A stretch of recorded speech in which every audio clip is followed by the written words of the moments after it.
world in 85 countries on 4 continents are watching Bird Brains.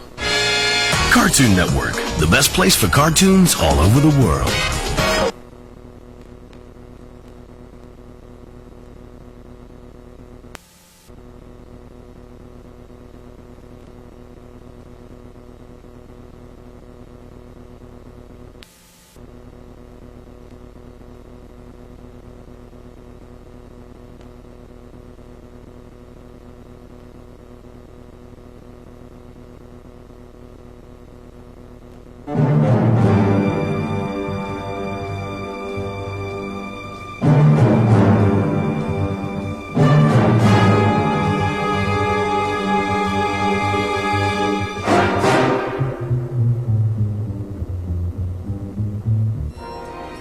In 1968, the Banana Splits released one of the most successful debut albums in history. The group then launched on a tour of America's theme parks, shunning the allure of the traditional concert venues.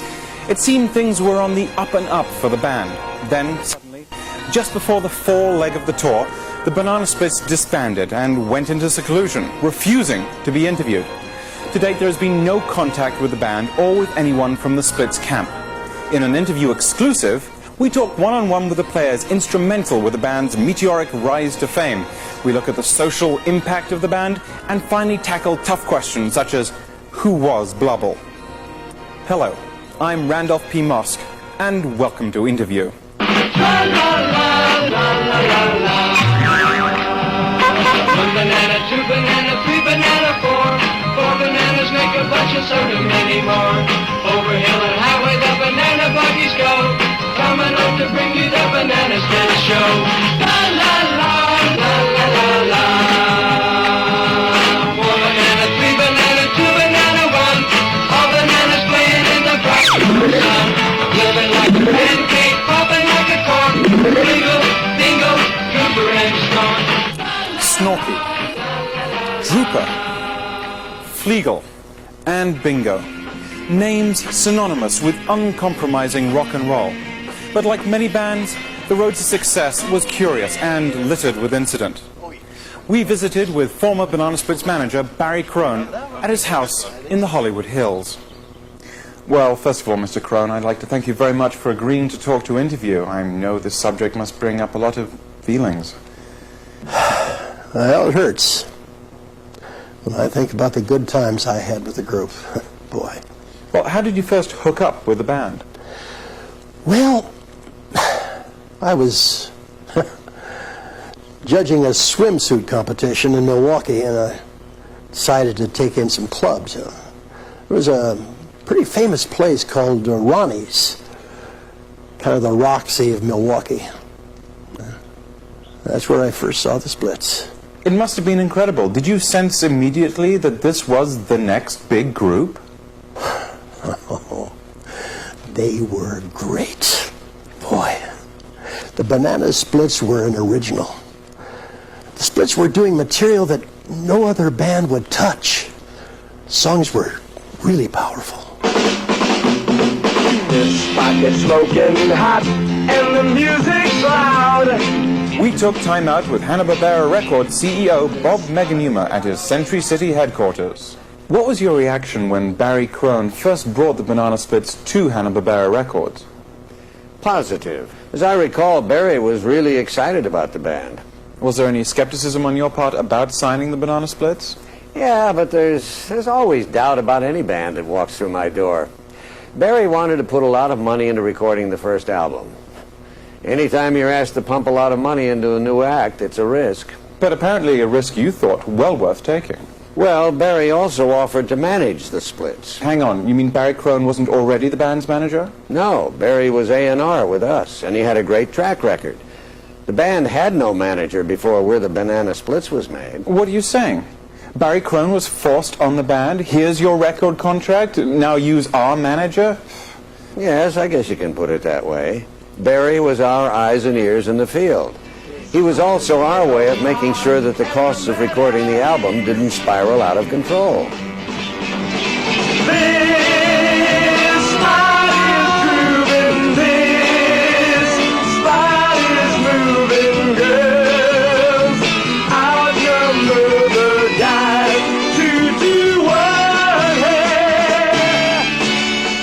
With Banana Splits is not only famous for topping the charts for 12 straight weeks, but for how much the album cost to record. Now, is it true that Mr. Bob Meganuma almost pulled the plug on the album? No. There was a little matter of some go-karts that were charged to the album, but it was no big deal. Maybe so, but it's still been very difficult for you to quash those rumors of wild parties during the recording sessions. Total BS. If your idea of a wild time is riding around in the woods, well, more power to you. The band liked to let off a little steam with the go-karts, that's all.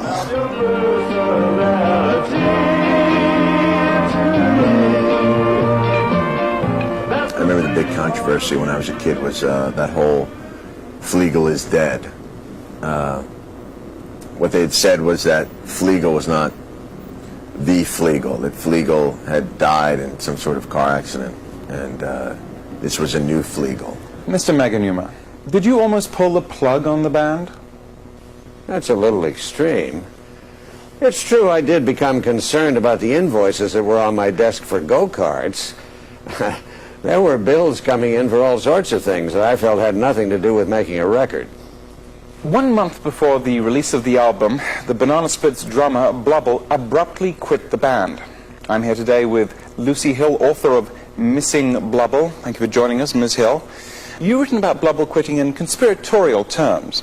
Was there a conspiracy to get rid of Blubble? Totally. Hanna-Barbera Records put out this bogus press release stating that Blubble quit because of nervous exhaustion, fatigue. The real reason? 2 words. Barry Crone. Barry Crone turned that entire band against Blubble. Even Flegel. Total BS. Blubble was best friends with Flegel. Stu was best friends with John Lennon. And both Blubble and Stu missed out on rock and roll history. I still wonder why Blubble put all that time and effort into the album and then quit. Well, I think it was due to loyalty to Flegel, first of all, and I guess to the rest of the band. But Blubble put heart and soul into that record, man. A third of your book, Missing Blubble, concerns Blubble in seclusion. Now, was Blubble in seclusion? Blubble quit. Blubble was missing. I'd call that seclusion. No, yeah, thank you actually for that, because you actually managed to bring us some photographs of the aforementioned Blubble. Now, could you just walk us through these, please? This is Blubble at self-serve at the gas station. And over here? Blubble outside of Blubble's home. And here? Blubble gardening. Incredible. And down here? Blubble in the parking lot of the supermarket. And that actually is one of my favorites. Well, Miss Hill, thank you very much for joining us. This is the book Missing Blubble. It's available in bookstores now. On May 6, 1968, We're the Banana Splits was released to rave reviews and moderate sales. The album didn't sell very well at first. No, wasn't until the singles started getting radio play that the album took off. Fascinating. Yes. The first single, We're the Banana Splits, became a sort of anthem for sports events. Banana splits, yeah. The banana splits, yeah. Got some nutty bits. The banana splits will make you happy. The second single, I'm Gonna Find a Cave, was released, and it shot to #1 and held for 3 weeks. I'm here with Susan Markel, author of Center of the Sun, Music's Impact on the 1960s. Ms. Markel is the chair at the Rockology Department at Chico State University. Ms. Markel, an entire chapter of your book is devoted to the impact the Banana Splits had on American culture. Tell us about that. There's tremendous meaning in the Banana Splits music. The songs have a real pop feel, but actually they're veiled darts being aimed at the American psyche. I don't follow. The Banana Splits sound is light and fluffy, but that was just a ploy so the songs would get more airplay. The Splits knew candy coating the music would guarantee them a lot more airplay. You referred to the hit single, Gonna Find a Cave, as a song of surrender. Why? It was 1968. The Splits took into account the horror of the Vietnam War, the violence in American streets, and the Splits' answer to the pain was Yeah, I'm gonna find a cave. On the West Coast at that time, kids were burrowing holes out of hillsides and crawling in.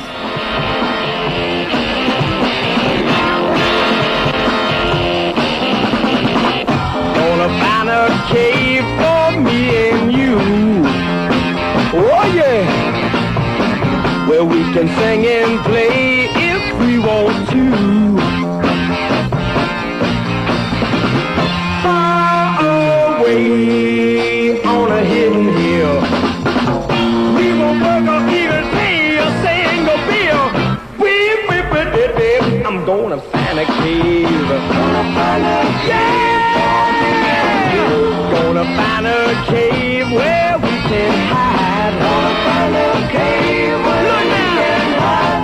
Everything we crave will be inside. Everything we crave will be inside. Me and you, and lots of goodies there.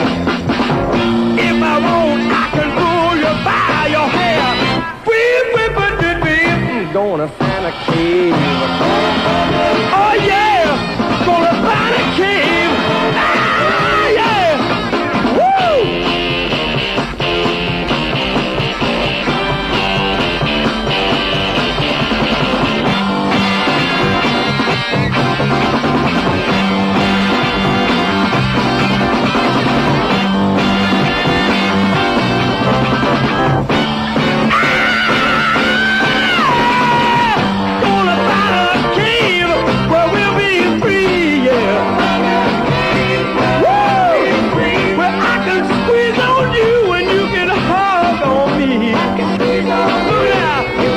The Banana Splits were such a great band. I just can't even tell you how many riffs I lifted off Drooper. What a great guitar player.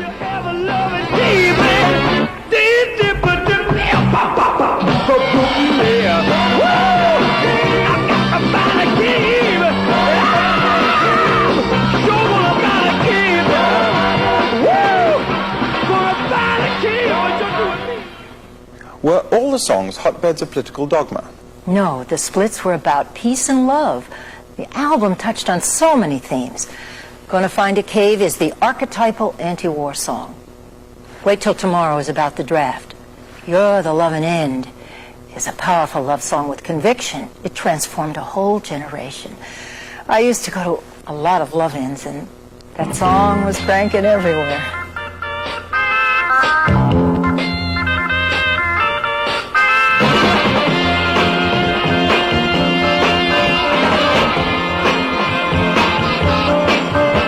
Well, I stopped looking when I looked at you. You're the loving end. 'Cause how much better can a poor boy do? You're the loving end. Bright lights couldn't shine no brighter than the love light in your eyes. No arms could have hold me tighter. It's you are out of life. You thrill me like no one can. You're the loving end. You're the loving end. You're the loving end. Well, I've been around, I've been looking for a girl. You're the loving end. Woo! I've done searched over this whole wide world. You're the loving end. You hypnotize my heart until my soul could feel no pain. If we ever drift apart, I'll never be the same. Girl, I gotta tell you again, you're the loving end. Gotta say you're the loving end. Say you're the loving end. Yeah, the loving end. Woo, the loving end. Now, with the release of the album, you and the band were left stranded without a drummer. Boy, I'll say. The band was really mad at Blubble. That's why Blubble isn't featured on the cover. That's not Blubble? No, that's Bingo. I see. Well, how are you able to get Bingo so quickly? Well, a lot of people know Bingo now through the Banana Splits, but Bingo was a much sought-after session drummer. Yeah. Drooper had seen Bingo with a number of bands in Los Angeles, so when Blubble quit, I was told to go after Bingo. Now, it's my understanding that there was a little bit of a struggle to get Bingo from another prominent band of that era. Yeah, it was real difficult. I had a go-kart delivered to Bingo's door. Half hour later, his lawyer was on the phone. That was it. Adam had 'em, even Adam had the trouble too. I don't know how bad you had 'em, but even Adam had 'em, and Adam had 'em better than you.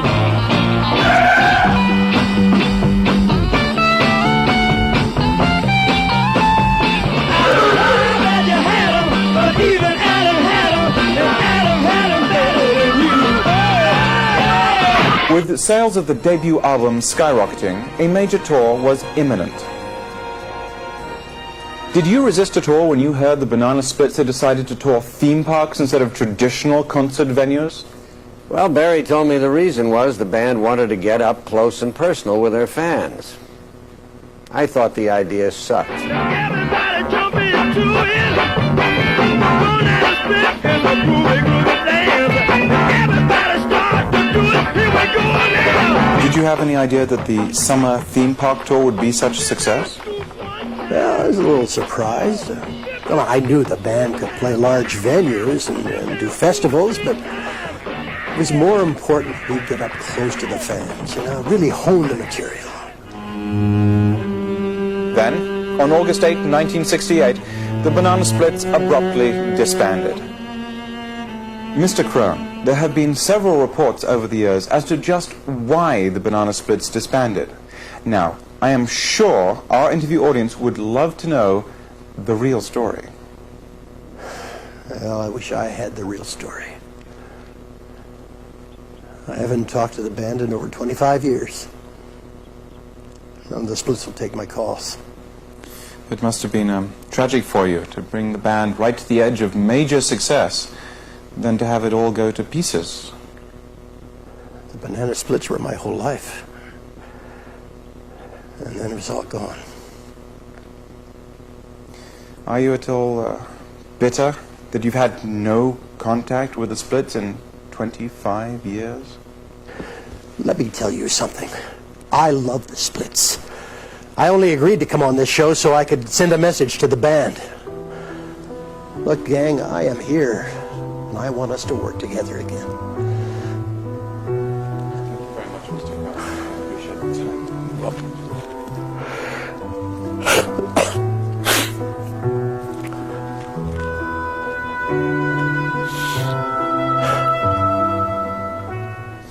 Mr. Meganuma, why did the Banana Splits decide to break up? Well, the band had a lot of success very quickly, and I think that made the world around them pretty hectic. I felt sad about the breakup.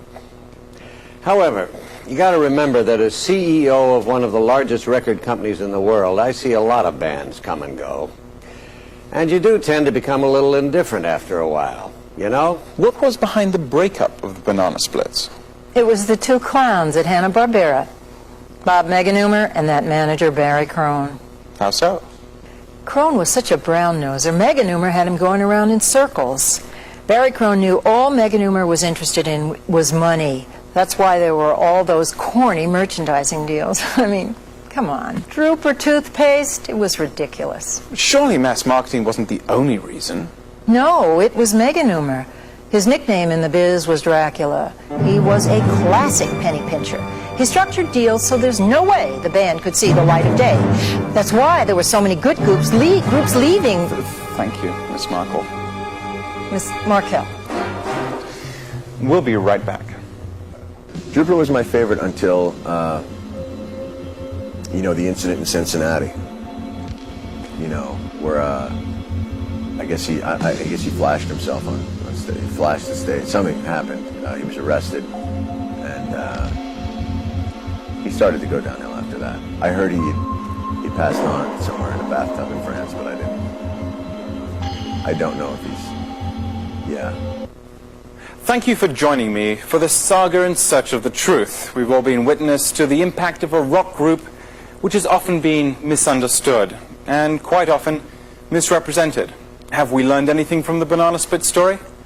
Perhaps not. But we have learned how to love. And sometimes, love is all you need. I'm Randolph P. Mosk for Interview.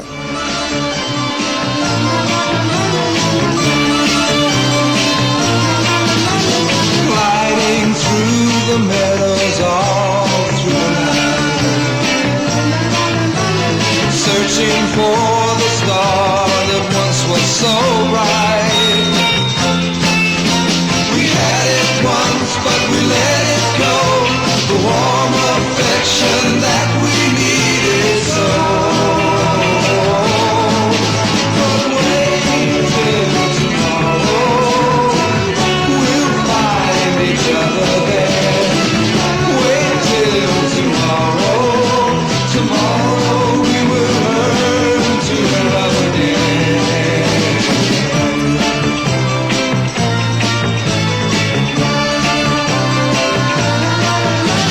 Yesterday we said our love could last, and if we find we're crying over the past, I don't know just how we lost our way, but I know we can't make love come back today. So wait till tomorrow, we'll find each other there. Wait till tomorrow, tomorrow we will learn to love again.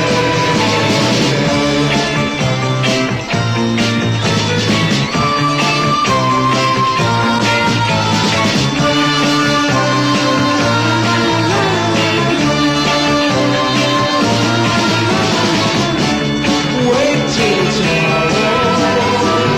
we'll find each other there. Wait till tomorrow, tomorrow we will learn to love again. Wait till tomorrow.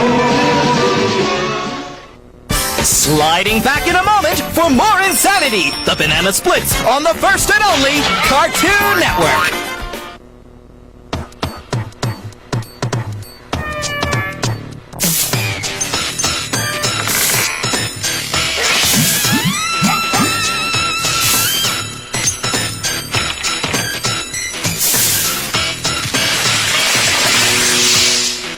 Did you notice anything? Yeah, all that fizzing and melting. A few skips of something else.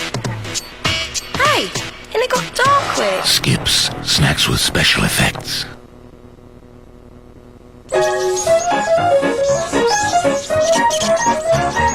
Big Crayola Crazy Tips. 1 free in special packs of Wheatos. Cartoon Network presents Pop Fiction from the critically acclaimed dog rector Quentin Tarantini. A marathon starring 2 stupid dogs. What time is it? Scooby-Doo. They're going to work in a whole weekend of dog tunes. An awesome pumping powerhouse of a marathon. They say every dog will have his day. Well, we're giving him 2. It's Pop Fiction.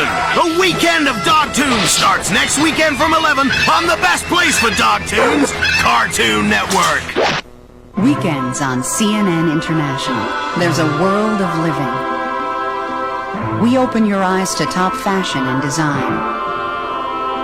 Provide a panoramic view of places near and far. Give sensible advice on personal finance. Serve up a flavorful palette of foods. A world of programs to discover from the people who cover your world. Weekends on CNN International. It's now back to Top Banana Weekend with the Banana Splits on Cartoon Network.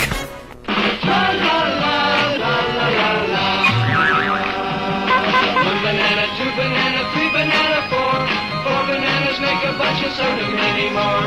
Over hill and highway the banana buggies go, coming up to bring you the Banana Split Show.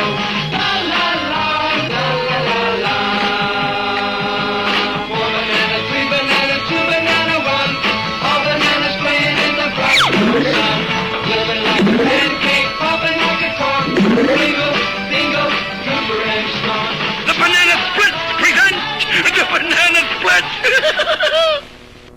And here come the banana splits. Lego! Bingo! Rooper! And Sparky! What's the secret password, Trooper? Secret password for this week is Bang Pong!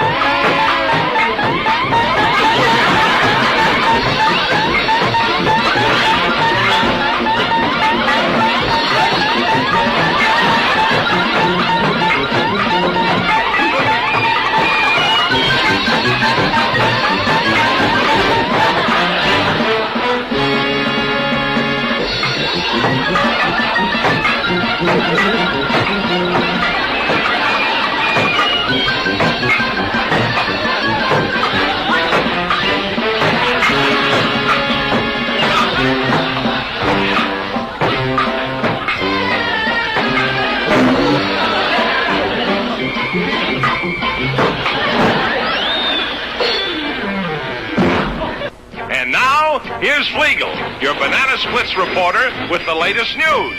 A bulletin. Melba Figtree, well-known singer, had difficulty singing last night at our concert.